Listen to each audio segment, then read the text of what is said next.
Tere kaunist laupäeva! Mul on hea meel, et te vaatate saadet Majad ajas. Vahepeal oli pisikene paus, aga loodetavasti edaspidiselt hakkame siiski üle nädala olema eetris. Ja seekord on meie saate esimene teema Tallinna lähedal Jälgimäel asuv tööstushoone, mis ei ole lihtsalt tööstushoone, vaid ta on ikka üsna eriline. Miks siin on sellised majad, millele ei ole ühtegi 90-kraadist nurka? Ütleme, et looduslikud olud olid soosivad, kuna see maja asub nurgakrundil 2 maantee ristumiskohas, siis krundi kuju on 3-nurkne. Siin krundi nurgas on veel purskkaev, veevõtukaev, millel on ka oma selline kasutustsoon.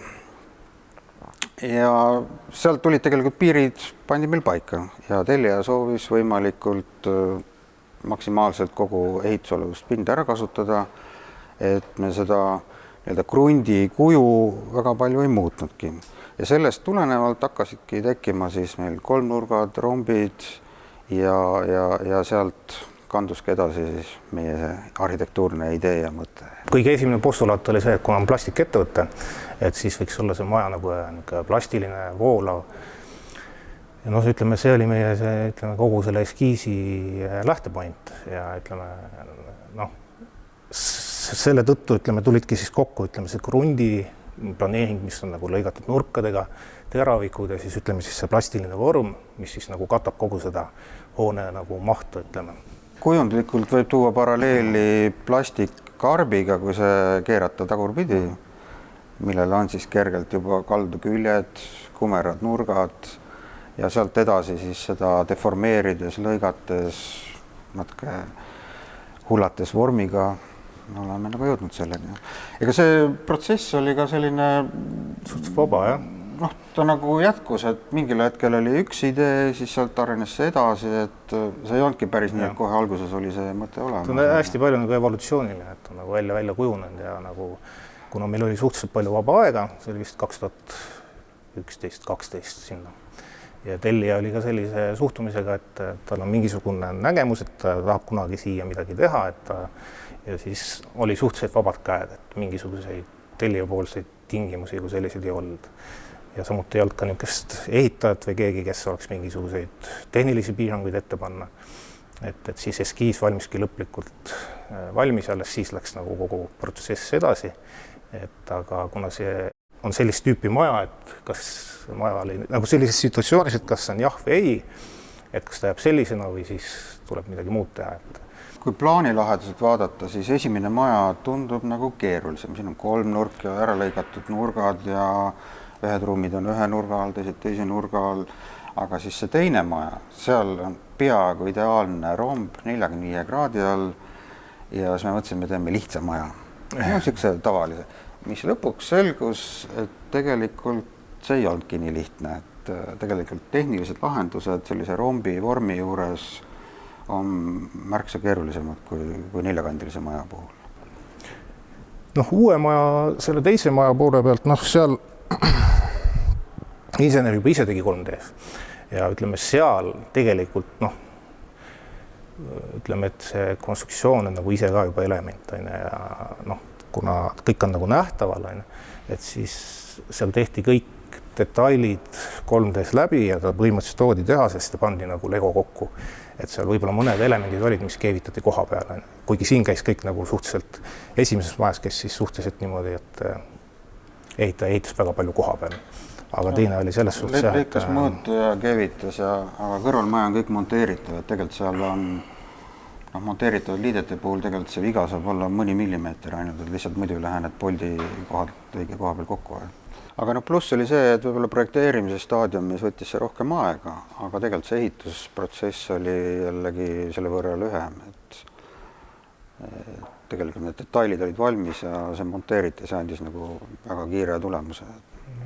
Siis hakati ehitama, minust oli kes suvel ja valmis see teine maja, siis suvel hakati ehitama vist juuni ja põhimõtteliselt siis juba aasta lõpuks oli ta peaaegu valmis, ütleme nii.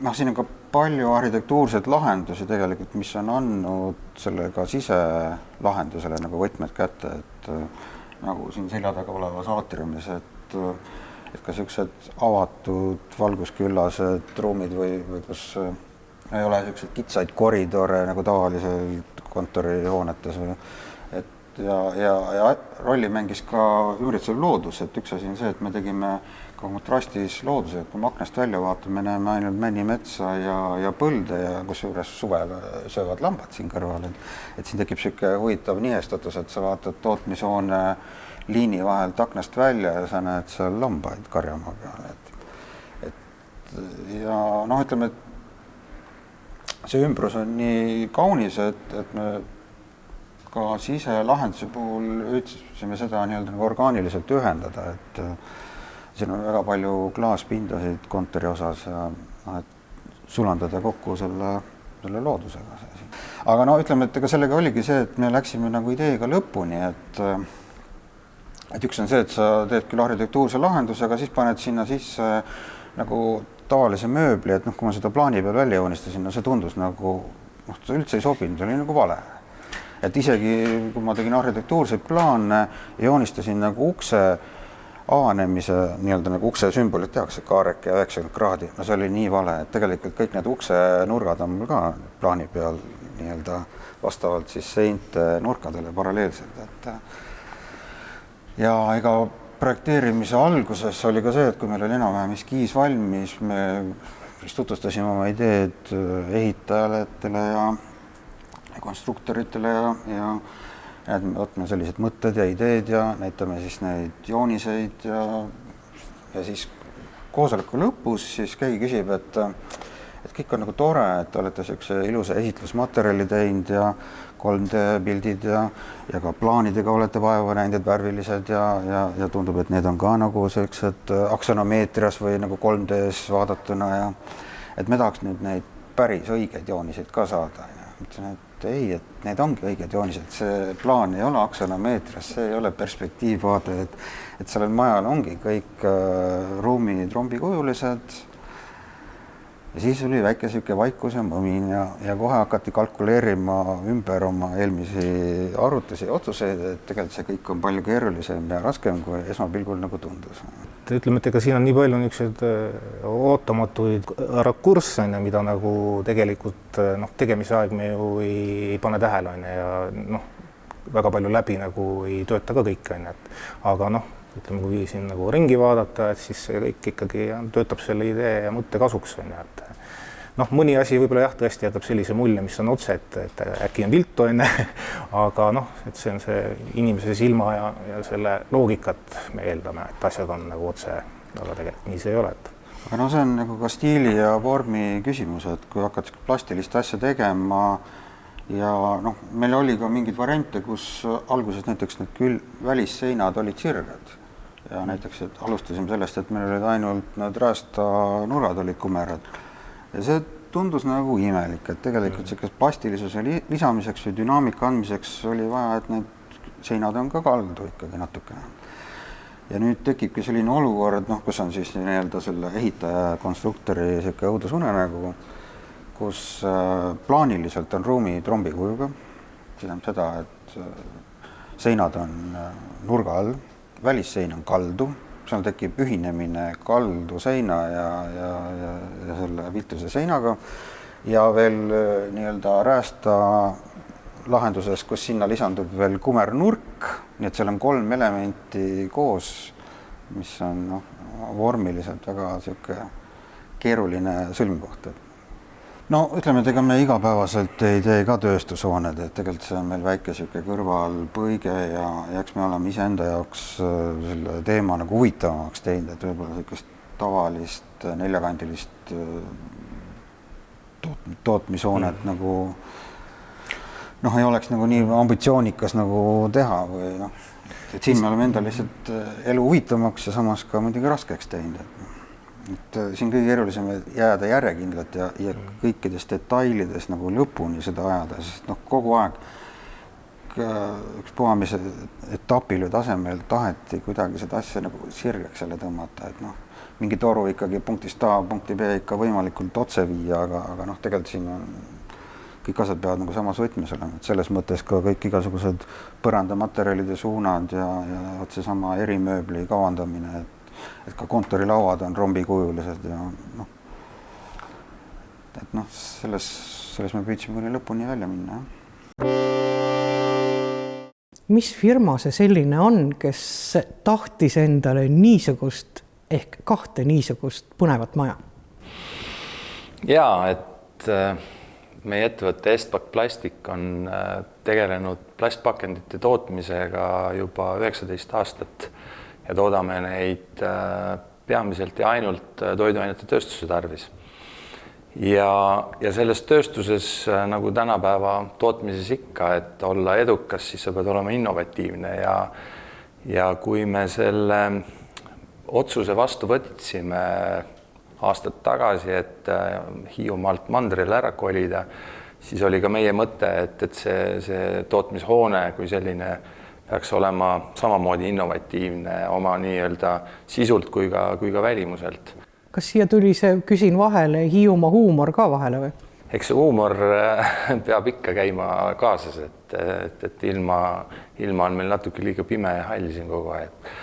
Ja nii see mõte nagu idanema hakkas ja nii me oleme liikunud ja eks selle tootmishoone ühtepidi nii-öelda optimeeritud ja hästi efektiivne tootmine ennekõike, aga suuresti oleme mõtlenud ka just oma tööliste peale, kes igapäevaselt seda nii-öelda ööd ja päevad seda tööd siin teevad, et nendel oleks võimalikult mugav ja võimalikult nii-öelda korralik töökeskkond. Et teame ju täna lisaks nii-öelda palganõudmistele on ju üha rohkem ja rohkem räägitakse, et töökeskkonna nii-öelda olulisust tööandja nii-öelda valimisel, et tahame olla hea tööandja ja eks see on ka üks osa sellest, mida te siin täna olete siis saanud näha. Kas töötajad harjusid kiiresti ära nende mitte täisnurksete nurkadega ja teravnurkadega? Et ega jah, eks ta on kindlasti teistmoodi, et me sellist otsest küsitlust ei ole teinud, et kes kuidas nüüd ennast siin tunneb, aga eks ta on kindlasti vaheldus ja huvitav, et tööalaselt need tööalad on suhteliselt konkreetsed ja võib-olla just see puhke ja selline nii-öelda alad, et see on siis selline, mida saab siis nautida selles ilus ja võlus. Kas projekteerimise ajal tekkis teil mõne koha peal ka arhitektidele küsimusi, et aga miks niimoodi? No eks nende asjadega ikka on ju nii, et tuleb neid hobuseid kuidagi hoida nii-öelda rakkes, et muidu eks need mõtted algul olid kindlasti vähe suuremad ja grandioossemad küll, aga ma arvan, et päeva lõpuks jäid nii arhitektid rahule ja meie ja ehitajad, et sai selline konsensus sinna keskele toodud kokku, et eks siin oli asju küll, mis oleks olnud võib-olla natuke liiga. Aga see käib selle mängu juurde, mis on põnev. Ja nüüd Kadrioru pargi 300. sünnipäevaauks meie saatesarja teine lugu. Esimene oli Jaapani aiast ja seekord räägime vanadest pargiplaanidest, joonistest. Kuidas siis selle Kadrioru pargiga on? 300 aastat seda küll, aga see park on ju ajas muutunud. Milline ta oli alguses ja milline ta on praegu? Kui me räägime üldse Kadrioru pargist, siis ta on väga vedanud, et on säilinud päris palju plaanimaterjali. Et ma arvan, et kui park on 300 aastat vana, siis mina olen sellega tegelenud 30 aastat. Ja ma arvan, et minu näppude vahet on umbes 100 pargiplaani läbi käinud. Ja momendil me just tegelemegi ajaloolise telje või pargi ajaloolise telje, arengutelje kokku joonistamise ja kirjutamisega, kus siis kõik need muudatused oleksid hästi ilmekalt nähtavad. Et esimene plaan pärinebki aastast 1718, kus siis Niccolo Michetti visandas esialgse pargi plaani. Ja seda mõjutas tugevalt Herrenhausen, nii park Hannoveris, mis oli siis Peeter I mõistes parkide park. Ja kui neid plaane praegu kõrvutada, siis me näemegi, et nii mõnelegi võib-olla meie plaanil või skeemil niisugusele tundmatule joonele tuleb otse kohe taha ka sisu, teades, mis see siis täpselt tähendab Herrenhausenis. Ja see plaan on ilusti säilinud ja üldiselt arhiivides on need plaanid talletatud ja põhilised plaanid on siis nii Peterburis kui ka Eestis. Nii endises Teaduste Akadeemia raamatukogus, tänases Tallinna Ülikooli raamatukogus kui ka Eesti Riigiarhiivis ja nii, et materjali on, mida võrrelda ja millest rääkida. Ja see esimene plaan siis ongi siin niisugune plaan, mis oli aruandejoonis 1719. aastast, kus anti aru Peterburile, missugused puud on istutatud. Üks ühele puud üles laetud. Aga see on selles mõttes väga hea plaan, et me tõesti näeme, mis siis sel ajal oli rajatud. Rajatud oli kanal, rajatud oli teedevõrk ja siis oli tehtud juba terve rida istutusi. Põhiliselt just siis need kanalite äärsed 4-realised, 5-realised alleed. Ja selle järgi on siis ka võimalik kohe neid kõiki kirjeldusi lugeda, kus siis räägitakse arvukatest purskkaevudest ja kõigest muust, aga see plaan seda ei kajasta kõike. Et esimest purskkaevu me näeme veidi hilisemal plaanil, kus siis on näha suur purskkaev Lossipea teljel, aga teedevõrk on sama, puudistutus on sama, et järelikult lihtsalt üks täiendus tuli juurde. Ja nii selle teedevõrkude plaaniga ongi ja nende kanalite ja selle purskkaevu plaaniga ongi kuni 1934. aastani. Ja puud on algusest saadik olnud samad, et põhimõtteliselt samad, ainult et jah, eks on ikka vahetatud selles mõttes, et puud on lihtsalt, et need alleed olid Pärna alleed, et eks siin oli ka neid vanu puid, aga välja langenud asemel ja hekkidest on ka välja kasvanud niisugused vähem väärtuslikke puid. Aga 1934. aastal siis tõepoolest oli väga märgilise tähendusega aasta, et esimene Eesti Vabariik oli väga lembene, niisuguse hea korrastamise lembene, et väga mitmeid liikumisi oli. Aga loodi ka riigiparkide valitsus.